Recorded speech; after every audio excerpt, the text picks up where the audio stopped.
ज़रा गौर से सुनिए और देखिए। मेरी किताब जिसका नाम पुरअमन इनकलाब है, ये खुशहाली का दूसरा नाम है, लेकिन इसमें एक शर्त है। पाकिस्तान की सालाना आमदन 100 खरब रुपए हो जाए और इसके लिए पुरअमन इनकलाब जो है ना, इसकी कैश गारंटी देता है। पुरअमन इनकलाब में खुशहाली का राज क्या है, ये भी सुनिए। पाकिस्तान को छोटे छोटे हिस्सों में तकसीम कर दिया गया है। हर हिस्से में इंसाफ, तालीम, सेहत, रिहाइश और नौकरी का मरबूत निज़ाम बना दिया गया है। किसी किस्म की ट्रांसपोर्ट की इस हिस्से में ज़रूरत नहीं रहेगी। ये जो नक्शा आप देख रहे हैं, ये पाकिस्तान के छोटे छोटे हिस्सों का नमूना है। सस्ते और फौरी इंसाफ के लिए हर हिस्से में एक प्राइवेट कमर्शियल दफ्तर होगा जो तफ्तीश करेगा, और एक प्राइवेट कमर्शियल अदालत होगी जो 7 दिन के अंदर बमा 2 अपीलों के हर किस्म का फैसला करेगी। प्राइमरी स्कूल का नक्शा आप देख रहे हैं। हर अमीर और गरीब की पहली तरजीह हमारा स्कूल होगा। स्कूल का रकबा 150 कनाल से ज्यादा होगा। ये कोने में स्कूल है और बकाया एरिया में सहूलियात होंगी। हर हिस्से में लड़कों और लड़कियों का अलहदा स्कूल होगा। ये काम 5 साल में मुकम्मल किया जाएगा। ये नक्शा एक स्टैंडर्ड अस्पताल का है। हर 5 हिस्सों में 100 बेड का मुकम्मल अस्पताल बनाया जाएगा। हर एक शख्स की हेल्थ इंश्योर्ड होगी। ये काम 5 सालों में पूरा किया जाएगा। हर शादीशुदा शख्स का अपना जाती घर होगा। ये नक्शा एक 5 मरले 3 बेडरूम 21वीं सदी के घर का है। ये 23 फुट बाई 23 फुट एरिया पर डबल स्टोरी घर है। ग्राउंड फ्लोर, पहली मंजिल और एलिवेशन के नक्शे आप देख रहे हैं। हर शख्स को उसकी आबाई जगह पर ऐसा घर 2000 रुपए माहाना किस्त पर दस्तयाब होगा। जमीन हुकूमत फ्री देगी। पुरअमन इनकलाब 2.5 करोड़ वैकेंसियां पैदा करेगा। हमने पाकिस्तान के हर हिस्से में नौकरियों के अंबार लगा देने हैं। हुकूमत कोई काम नहीं करेगी सवाए क्वालिटी चेक्स के।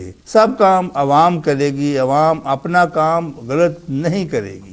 कूड़ा करकट के लिए हर 10 हिस्सों में कूड़ा उठाने के लिए एक ठेकेदार होगा। ठेकेदार 6 बड़े ट्रक और 6 छोटी पिकअप्स खरीदेगा। रात 11 बजे घरों और दुकानों के बाहर पड़ा हुआ कूड़ा उठाएगा और शहर से बाहर फेंक आएगा। हर घर 100 रुपया माहाना अदा करेगा।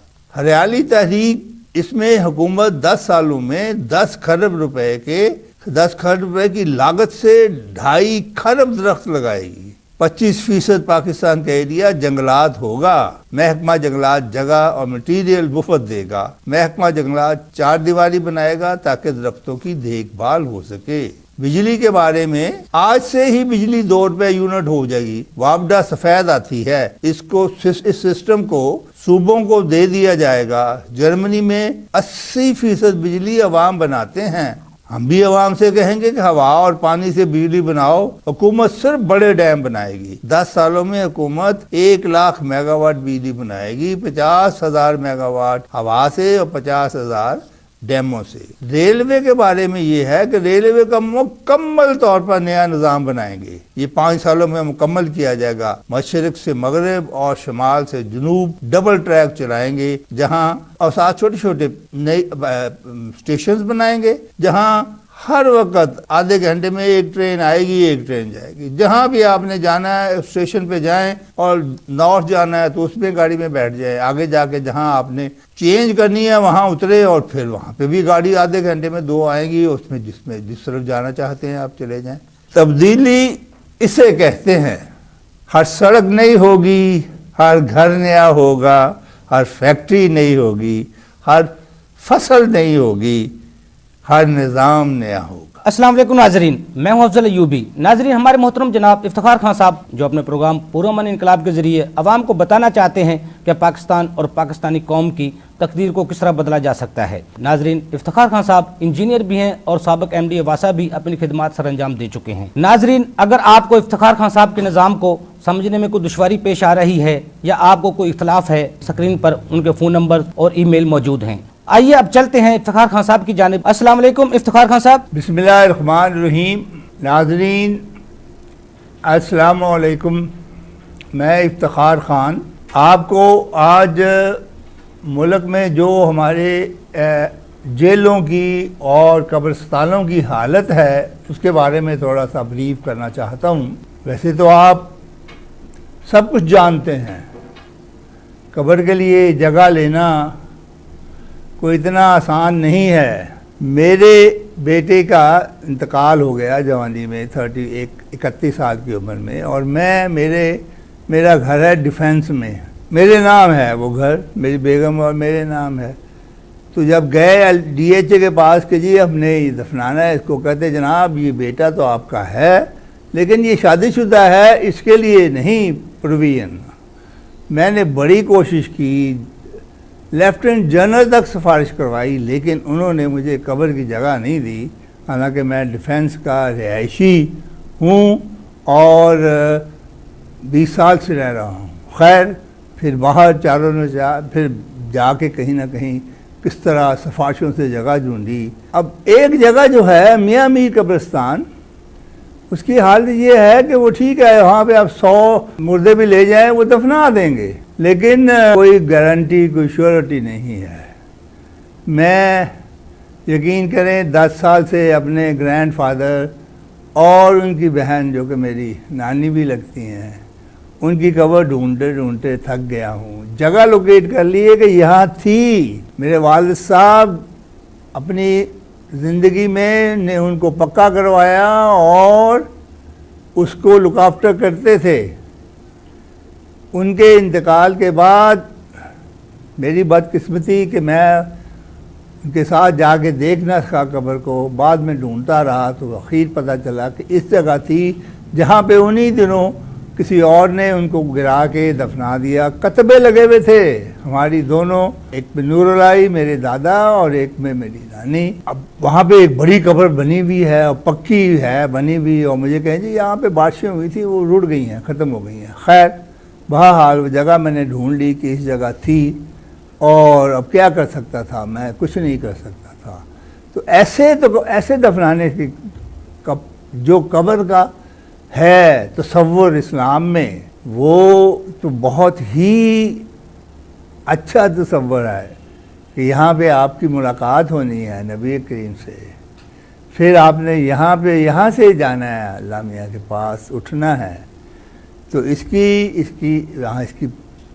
हालत इतनी बुरी हो कि यहाँ पे ये जो नशई हैं वो रह रहे हैं, यहाँ पे कातिल रह रहे हैं, रात को अंधेरा है और हर किस्म की बुराई वहाँ पे हो रही है। तो ऐसे तो कब्रिस्तान नहीं होने चाहिए। बाहर के मुल्कों में जाके देखें, आपको आंखें खुल जाएंगी। मैंने एक दफ़ा देखा था, लेकिन मैं अब उसमें वक़्त ज़ाया नहीं करना चाहता। तो लिहाजा ज़रूरत है कि कब्रिस्तान हर जगह बने। तो हमने जब ज़मीन की ये कहा है कि ज़मीन को दायरा लगा के हर शहर के गिर्द बड़ा, उसमें जगह हम ले लेंगे और उसके बदले में जो प्राइवेट लोगों की जगह हों उनको बाहर देंगे उस सर्कल के। तो उसमें वहाँ पे हम बहुत सारी कब्रिस्तानों की जगह फ्री चारदीवारी करके तो किसी को देंगे। हमारा बात है पब्लिक से अवाम तक, प्राइवेट आदमी को देंगे जो कि रखेगा वहाँ पे गोरकन, और फिर वो वहाँ पे जिस तरह DHA वाले बड़े सिस्टमेटिकली कब्रें बना रहे हैं, और माशाल्लाह उनकी जितनी तारीफ़ की जाए कम है जहाँ तक कब्रिस्तान मेंटेन बनाने का ताल्लुक है। लेकिन वो प्राइवेट आदमी करेगा, वो पैसे लेगा, वो करेगा, और जो पैसे नहीं दे सकेंगे उनके लिए फिर एक जॉइंट कब्र भी बन सकती है। उसके मुर्दे को कहीं रखा जाएगा ठंडी जगह, और फिर जब 15-20 इकट्ठे हो जाएंगे तो एक कब्र में उसको दफना के उसके ऊपर उनके नाम लिख दिए जाएंगे ताकि उनको कम पैसे लगे। कब्रिस्तान मेंटेन प्राइवेट लोग करेंगे, उनको जगह फ्री दे देंगे, चार दीवारी बना के दे देंगे, और उनको सारे उनके तरीके, उसके प्रोसीजर्स उनको बता दिए जाएंगे। इस तरह ये बनेगी। यहाँ पे कोई नशई होगा, ना किसी का कफन चोरी होगा, ना हड्डियाँ चोरी होंगी, कुछ भी नहीं होगा। यहाँ पे लोग आएंगे, आके दुआ करेंगे, फातिहा पढ़ेंगे और चले जाएंगे। किसी को कोई चीज़ करने की ज़रूरत नहीं होगी। सफाई भी वो खुद रखेगा, वो जिसको हमने फ्री दी है, क्योंकि वो उसका ये कारोबार बन गया है, उसमें लाखों रुपए साल का वो कमाएगा, और वो मैं भी हो सकता हूँ, आप भी हो सकते हैं, जिसको हम दे सकते हैं, ताकि वो उसे प्रॉपरली मेंटेन करे और सही तरीके से कब्रिस्तान। इस तरह लाहौर में जैसे ये में ऐसे लाहौर में मेरा ख्याल है 15-20 कब्रिस्तान इस तरह बना दिए जाएंगे तो ये चीज़ें दूर हो जाएंगी। आजकल आपने देखा LDA करता है, LDA हर स्कीम में कहता है कब्रिस्तान की जगह रहो, लेकिन एक कब्रिस्तान भी नहीं बना किसी स्कीम में। जहाँ है वो आहिस्ता आहिस्ता वो लोग जो है वो उसकी जगह भी बेच देते हैं प्लाट बना के, क्योंकि प्लाट इतने महंगे हो गए हैं, जगह इतनी महंगी हो गई है कि हर एक के मुंह में पानी आता है कि जी मैं क्यों यहाँ पे कब्रिस्तान की जगह छोड़ूं। पहले वो स्क्वीज करता जाता है, स्क्वीज कर, आखिर में वहाँ पे एक भी कब्र नहीं बनती। तो इसलिए उनके ऊपर जोर डालने के बजाय कि भाई तुम इनको तोड़ो, यहाँ पे ख़त्म करो, इनको कब्रिस्तान बनाओ, प्रॉपरली मेंटेन करो, वो नहीं करेंगे। ये गवर्नमेंट ही करेगी, गवर्नमेंट जगह देगी, बनाएगी। इसी तरह जिस तरह ये है, फिर जेलें, इसके ऊपर मैं बड़ा डिटेल से आपको पहले किसी सब्जेक्ट में किसी दिन ये क्लियर कर चुका हूँ कि जेल कैसी, जेल 2 स्टार का होटल होगा जहाँ पे हर किस्म की इसको फैसिलिटी होगी, हर किस्म की गेम खेलेगा, हर किस्म का शौक पूरा करेगा, और लेकिन रहेगा जेल के अंदर। उसको मिलने की इजाज़त होगी 2 स्क्रीनों के परली तरफ, एक स्क्रीन जाली वाली और एक सलाखों वाली। उसको कोई माचिस की तीली भी नहीं पकड़ा सकेगा। इस वक्त तो हर चीज़ आती है, खाना खूना भी बाहर से जाने का सवाल ही पैदा नहीं होता। आला खाना जेल के अंदर देंगे, क्योंकि हम 100 आदमियों की प्राइवेट जेलें बना रहे हैं जहाँ पे उनको रखा जाएगा। हर कैदी बेड पे सोएगा। आपने देखा है ज़मीन पे सो रहे हैं, एक कमरे में 200 आदमी सो रहा है। तौबा इस्तग़फ़ार, वो पासा नहीं ले सकते, मैंने खुद देखा है। तौबा इस्तग़फ़ार, ये हालत है जेलों की। तो वहाँ से क्या, वहाँ पे कातिल नहीं निकलेंगे, वहाँ पे चोर डाकू नहीं निकलेंगे, तो और क्या निकलेगा। लिहाजा ये जो चीज़ मैंने अर्ज़ की है कि हमारे मुल्क में जेलों को और कब्रिस्तानों को इम्प्रूव करने की ज़रूरत है। इनको जैसा कि मैंने कहा है, कोई पैसा भी नहीं लगेगा, लोगों को कारोबार मिलेगा। कब्रिस्तान ऐसे होंगे जैसे ग्रीन अंदर से होंगे, और एक एक कब्र को गहराई में 3-3 दफनाए जा सकते हैं। वहाँ पे एक रखें आप एक्सकवेटर, और वो एक्सकवेटर नीचे खोद दे, फिर दूसरी कब्र आए, उसको उसके ऊपर, फिर तीसरी, और तीनों के ऊपर नाम लिख के वो एक कब्र बन जाए, कच्ची बन जाए। बाद में पक्की बनानी है तो पक्की बना दें। इस तरह से जगह भी कम लगेगी, और एक साफ़ सुथरी ग्रीन, जहाँ घास लगा हुआ, बहुत ज़्यादा दरख्त नहीं होने चाहिए, दरख्त तो गंद डालते हैं, घास वास लगा हुआ, ग्रीन, फूल लगे हुए, ऐसे कब्रिस्तान मैंने देखे हैं दुनिया में। इसी नज़र से देखे हैं कि हमारे मुल्क में क्या है और यहाँ पे क्या है। इन्होंने कब्रिस्तानों को भी जन्नत बनाया हुआ है, सुभान अल्लाह। तो इसलिए हम भी करेंगे।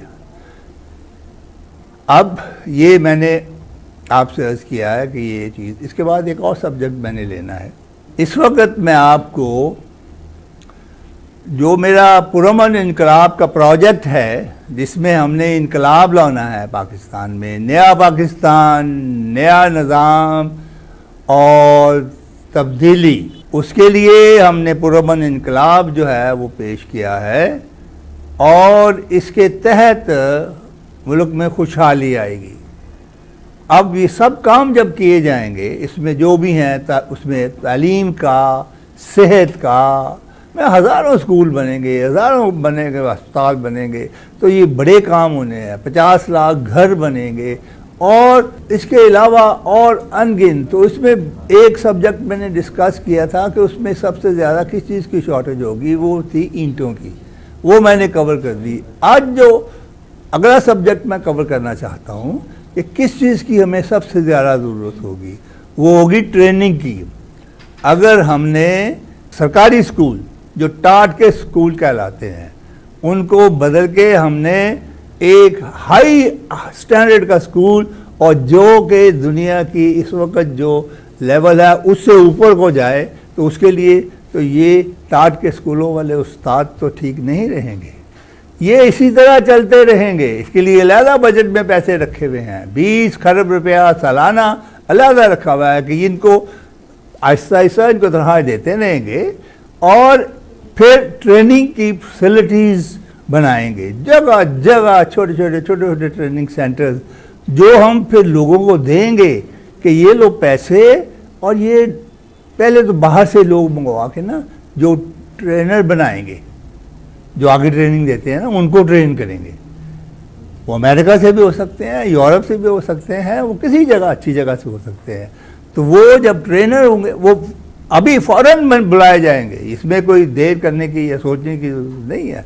वो फिर आगे ट्रेनर जो होंगे वो आगे ट्रेनिंग देंगे कि एक अच्छा उस्ताद कैसा होना चाहिए, उसे क्या पढ़ाना चाहिए, और उसको लिए वो जो आदमी उस जगह ट्रेनिंग देगा उसको पैसे मिलेंगे फी आदमी ट्रेन करने के गवर्नमेंट से।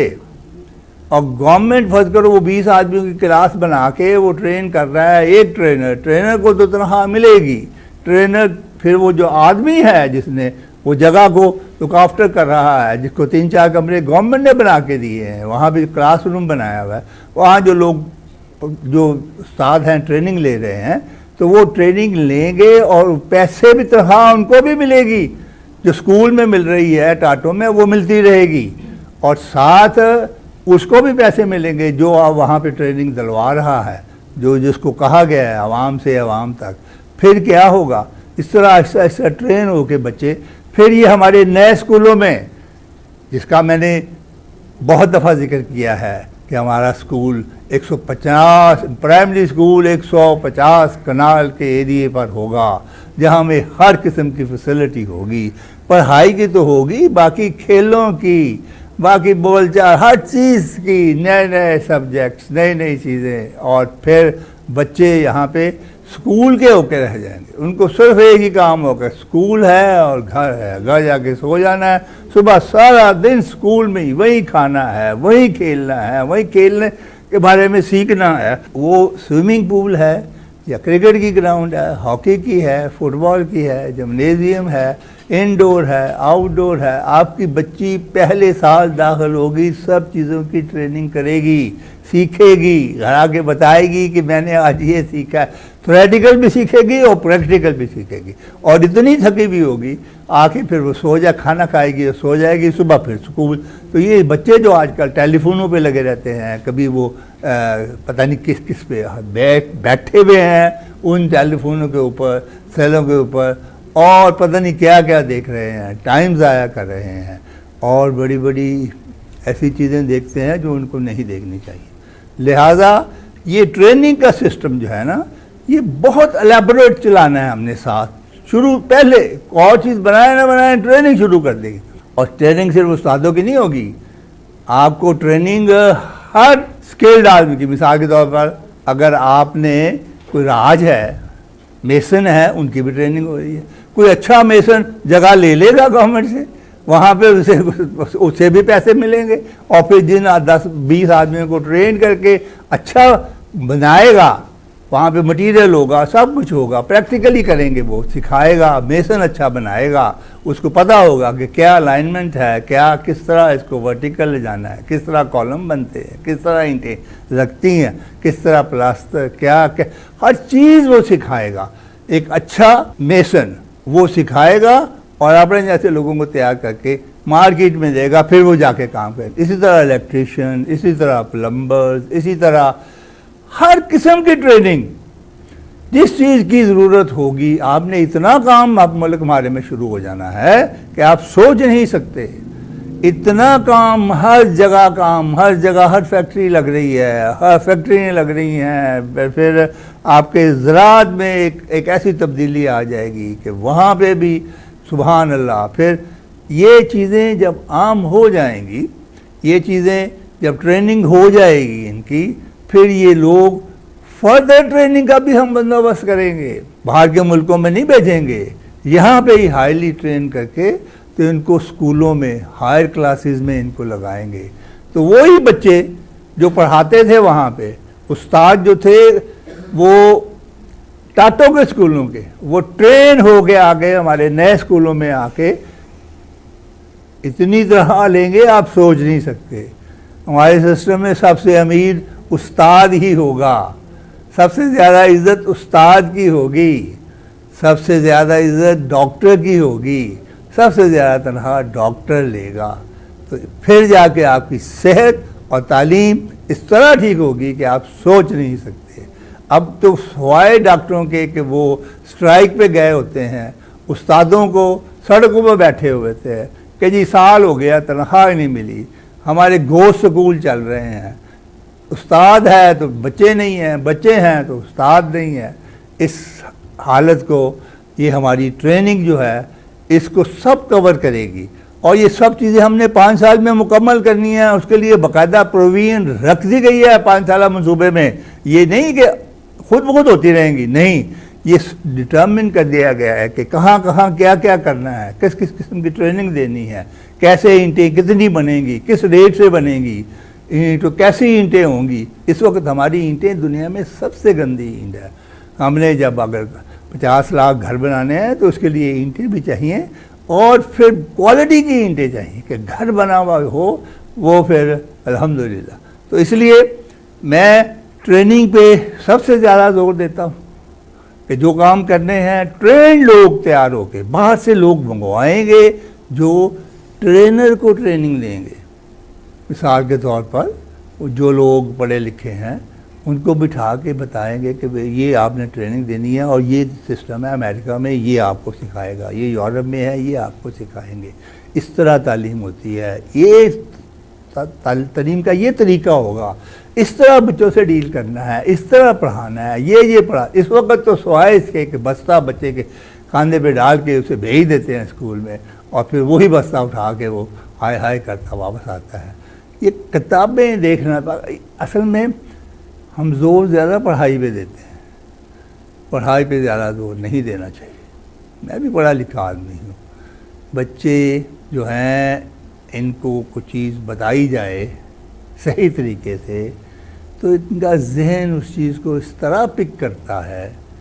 आप देखें 5 साल का बच्चा कुरान हिफ्ज़ कर लेता है। अल्लाह ने दिमाग ऐसा बना के दे दिया है, हर बच्चा कर सकता है। अच्छी तालीम देंगे, अच्छी तरीके की बताएंगे तो वो फिर असल में पढ़ने के बाद ये नहीं होता कि किताबें खोल के देखना है। ये पढ़ने के बाद आपको कोई जॉब पे आते हैं जब, तो आपको कोई काम करना है तो आपने फिर वो अपना तजुर्बा जो आप सीख के आए हैं कि किस तरह प्रॉब्लम को टैकल करना है, उसी तरह आप देखेंगे कौन सी बुक मैं पढूं, कौन से में क्या है। ये इंटरनेट आपको हर चीज़ बता रहा है। वो बैठ के 1 घंटे में आप तैयारी कर लेंगे, तैयारी करने के बाद उसमें से कापियाँ निकाल के आपका सब्जेक्ट तैयार हो जाएगा। तो इस तरह अब तो दुनिया में इतनी आसान हो गई है तालीम, इतना सिस्टम इजी हो गया है कि आप कहीं भी बैठे हुए हैं तो जो करना चाहते हैं कर सकते हैं। बाहर के लोग यहाँ पे बैठे हुए लोगों को ट्रेनिंग दे सकते हैं। ये ज़रूरी नहीं कि बाहर का ट्रेनर आए और यहाँ पे उसे हम पीसी में ठहराएं और उसे लाखों रुपए 10 लाख रुपए महीना तनख्वाह दें और फिर वो कच्चा पक्का पढ़ा के लिखा के चला जाए। नहीं, ये आजकल वो बाहर से अच्छे ट्रेनर आपको टेलीफोन पे क्लासरूम में समझा रहे होंगे कि ये करना है, ये करना है, ये करना है। वो ट्रेनर बना रहे होंगे। उनकी फिल्में जो है फिर उनको भी दिखा दी जाएंगी जो सीखने वाले होंगे। तो ये एक बड़ा इम्पॉर्टेंट, बड़ा अच्छा सब्जेक्ट है जिस पे चल के तो इंशाअल्लाह हम ट्रेनिंग के सब्जेक्ट को आसानी से कवर कर लेंगे। इसमें हुकूमत जो है हर चीज़ में उसमें कंट्रीब्यूट करेगी। ये नहीं कि ठीक है कमरे बना दिए हैं बस ठीक है जी अब लोग भी आके ट्रेनिंग यहाँ देते हैं। नहीं, जिनको ट्रेनिंग देनी है उनको भी पैसे देने हैं क्योंकि वो फारग लोग हैं, आए हैं और बनना चाहते हैं टीचर या प्लम्बर या इलेक्ट्रीशियन, तो वो तो बेकार हैं। उसको अच्छी खासी तनख्वाह देंगे उस ट्रेनिंग सेंटर में, गवर्नमेंट देगी, फिर उसको भी देंगे जो सिखा रहा है। फिर वो जो मालिक है जिसको दिया गया है ट्रेनिंग सेंटर, जो उसको मेंटेन कर रहा है, जो सारा कुछ ये कर रहा है, उसको भी पैसे अच्छे खासे महीने के बचेंगे तो वो ये सिस्टम चलाएगा। एक दफ़ा 3 महीने की ट्रेनिंग दे के फिर और 3 महीने, फिर और 3 महीने, इस तरह ये सिलसिला चलता रहेगा और हम हर फील्ड में अपने लोग ट्रेन कर लेंगे। शुक्रिया।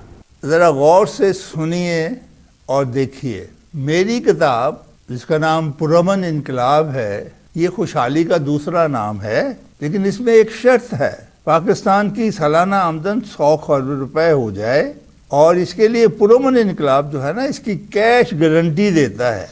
पुरअमन इनकलाब में खुशहाली का राज क्या है, ये भी सुनिए। पाकिस्तान को छोटे छोटे हिस्सों में तकसीम कर दिया गया है। हर हिस्से में इंसाफ, तालीम, सेहत, रिहाइश और नौकरी का मरबूत निज़ाम बना दिया गया है। किसी किस्म की ट्रांसपोर्ट की इस हिस्से में ज़रूरत नहीं रहेगी।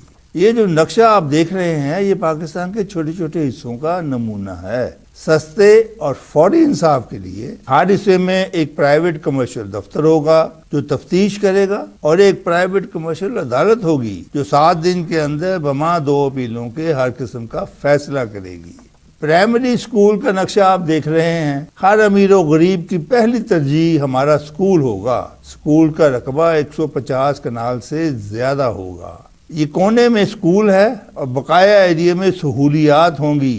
हर हिस्से में लड़कों और लड़कियों का अलहदा स्कूल होगा। ये काम 5 साल में मुकम्मल किया जाएगा। ये नक्शा एक स्टैंडर्ड अस्पताल का है। हर 5 हिस्सों में 100 बेड का मुकम्मल अस्पताल बनाया जाएगा। हर एक शख्स की हेल्थ इंश्योर्ड होगी। ये काम 5 सालों में पूरा किया जाएगा। हर शादीशुदा शख्स का अपना जाती घर होगा। ये नक्शा एक 5 मरले 3 बेडरूम 21वीं सदी के घर का है। ये 23 फुट बाई 23 फुट एरिया पर डबल स्टोरी घर है। ग्राउंड फ्लोर, पहली मंजिल और एलिवेशन के नक्शे आप देख रहे हैं। हर शख्स को उसकी आबाई जगह पर ऐसा घर 2000 रुपए माहाना किस्त पर दस्तयाब होगा। जमीन हुकूमत फ्री देगी। पुरअमन इनकलाब 2.5 करोड़ वैकेंसियां पैदा करेगा। हमने पाकिस्तान के हर हिस्से में नौकरियों के अंबार लगा देने हैं। हुकूमत कोई काम नहीं करेगी सवाए क्वालिटी चेक्स के।